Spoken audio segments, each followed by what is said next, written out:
आप लोग अभी वीडियो के माध्यम से या और भी माध्यम से आप लोगों को पता चला होगा कि जो मनोज कुमार जो मेरा भाई है, वो मेरे पति डॉक्टर विजय कुमार विमल जी पर गोली चलाने का आरोप लगाया है।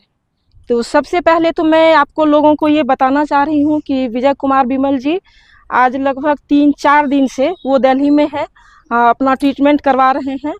और रही बात, वो ये भी बताया है कि जो वाइट वाला स्कॉर्पियो हमारे से वो आए और वहाँ पे चलाए, तो स्कॉर्पियो मेरी जहाँ लगी हुई है उनके जाने के बाद से वो यथावत उसी जगह पे है। मेरे यहाँ हर जगह सीसीटीवी कैमरा लगी हुई है। तो ये बहुत ही निराधार और बेबुनियाद वो आरोप लगाया है और मुझे ये डाउट है कि वो फंसाने के लिए वो खुद ब खुद कुछ ना कुछ वो साजिश किया है। अब गोली उसका लगा भी है या नहीं, इस चीज़ की भी गहन जांच होनी चाहिए। दूसरी बात, जिस जगह से उन्होंने बताया है कि जो हमें गोली लगी और गोली मारे, खुद विजय कुमार विमल जी गोली मारे हैं और 4 फायरिंग किए हैं, मुझे लगता है। और पुलिस खुद उनको उठा के वहाँ से ले गई है, तो ऑब्वियसली पुलिस को वहाँ से खोखा भी मिला होगा। तो और अगर नहीं मिला है और ये कुछ भी प्रूफ नहीं मिल रहा है, तो ये भी एक जांच का विषय है। और मैं पुलिस प्रशासन से मांग करती हूँ कि जो इस ढंग से अगर साजिश करके, चाहे मेरा भाई हो या कोई भी हो, अगर किसी भी निर्दोष को फंसाने का अगर प्रयास करता है तो इसकी गहन जांच हो और ये उसमें दोषी को कड़ी से कड़ी सजा मिले, ताकि भविष्य में भी कोई भी लोग इस ढंग से निर्दोष को इस ढंग से फंसाने का प्लान न करे। ये बिल्कुल ही बेबुनियाद है। और मनोज कुमार ये शराब माफिया है, ये टीचर है, लेकिन ये टीचर के नाम पे कलंक है।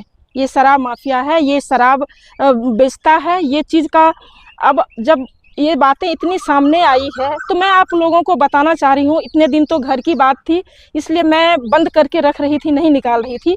ये 1 महीना पहले भी वहाँ पे ये जोकीहाट थाना अररिया में ये शराब ढोते हुए पकड़ाया था, और जिस गाड़ी से पकड़ाया था उस गाड़ी पे ये गवर्नमेंट ऑफ इंडिया लिखे हुए था, पुलिस को चकमा देने के लिए, और परमानेंट ये बॉक्स बनाए हुए था और उससे ये शराब ढोता था।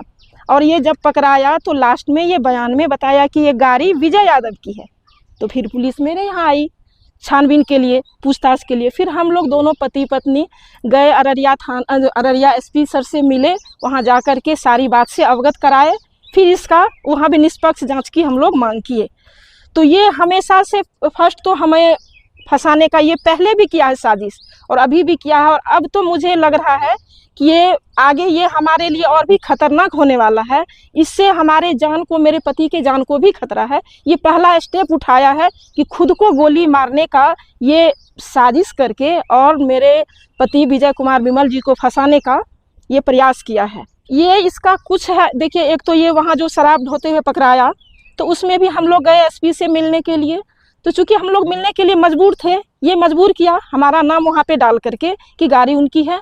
तो यहाँ भी उसको लग रहा है कि ये लोग गए वहाँ पे इंटरफेयर किए। अगर हम नहीं जाते तो ये छुपा चुका था कि हम नौकरी करते हैं, हम शिक्षक हैं।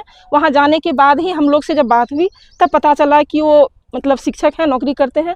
तो ये सब चीज़ को भी लेके, दूसरी बात, जो मोहन शकुंतला बीएड कॉलेज चल रहा है, तो वो कॉलेज फर्जी डीड पे चल रहा है।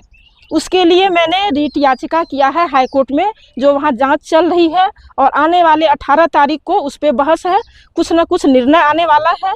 और वहाँ से मेरे पापा जी मुकेश्वर प्रसाद यादव जी को कई बार शो कॉज हुआ है, उनको जवाब मांगा जा रहा है, लेकिन वो जवाब नहीं दे रहे हैं क्योंकि उनके पास कोई जवाब नहीं है। और ये बीएड कॉलेज में उन्होंने जो डीड दिया है, ज़मीन का जो लैंड डीड, वो डीड नंबर का यहाँ से वो डीड निकला ही नहीं है।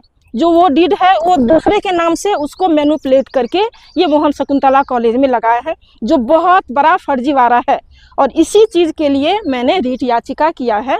तो और बहुत सारे मैटर है। तो ये सब चीज़ को लेकर वो मुझे, क्योंकि मैं कोर्ट क्यों गई हूँ क्योंकि मैं वहाँ पे निष्पक्ष जांच के लिए मैं हाई कोर्ट गई हूँ, ये चीज़ भी एक मुद्दा है। दूसरी बात, ये मुझे वहाँ फंसाने का प्रयास किया, जब ये शराब ढो रहा था तो मुझे फंसाने का प्रयास किया कि ये गाड़ी मेरी है, तो उसके लिए मुझे जाना था, वहाँ मैं गई। तो ये जब अपनी किए जाल में बुने हुए, ये जो गलत जाल बुना है उसमें ये खुद फंसता है, तो कहते हैं ना खिसियाई बिल्ली खंभा नोचे, तो ये वही कर रहा है। इसीलिए अब मुझे, अब ये तो पागल हो चुका है, मुझे तो लग रहा है ये पागल हो चुका है। तभी तो अब जो आदमी दिल्ली में है 4 दिन से, और उसके बारे में ये बोल रहा है कि वो मुझे खुद गोली मारे हैं। तो निश्चित रूप से मैं पुलिस प्रशासन से मांग करती हूँ कि इसका गहन जांच हो और दोषी को कड़ी से कड़ी सज़ा मिले, इस पे कार्रवाई हो। ये देख सकते हैं, ये मनोज कुमार का ये फ़ोटो है, हथियार लिए हुए, राइफल लिए हुए। अब ये पूछा जा सकता है ना इससे कि ये कौन सा राइफल है, किसका राइफल है। ये आपराधिक छवि का शुरू से रहा है, इसका ये प्रमाण है, आप लोग ये देख सकते हैं। और ये लहराता हुआ अपने पेट्रोल पंप के ओपनिंग में ये इसको लहरा रहा था। उसके बाद इससे बहुत ही पूर्व में 2014 में इस पे FIR हुआ था कि जो ये आपराधिक छवि का है, जो DM के एक ड्राइवर हैं नईम जी, उन पे ये हमला किए थे, तो उसमें ये उसका केस का ये भी पेपर है।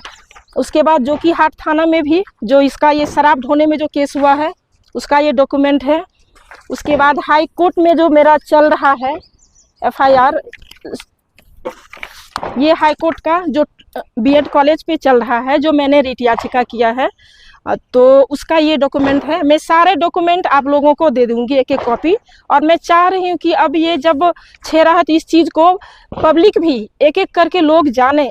मैं इसको घरेलू लड़ाई समझ करके और पापा समझ के, भाई समझ करके मैं इस चीज़ को दबा रही थी, लेकिन मुझे लग रहा है कि अब ये मेरी छवि को ख़राब करने के लिए ये अगर जब तैयार हो गया है तो मुझे अब बताना पड़ेगा लोगों को कि सच्चाई क्या है।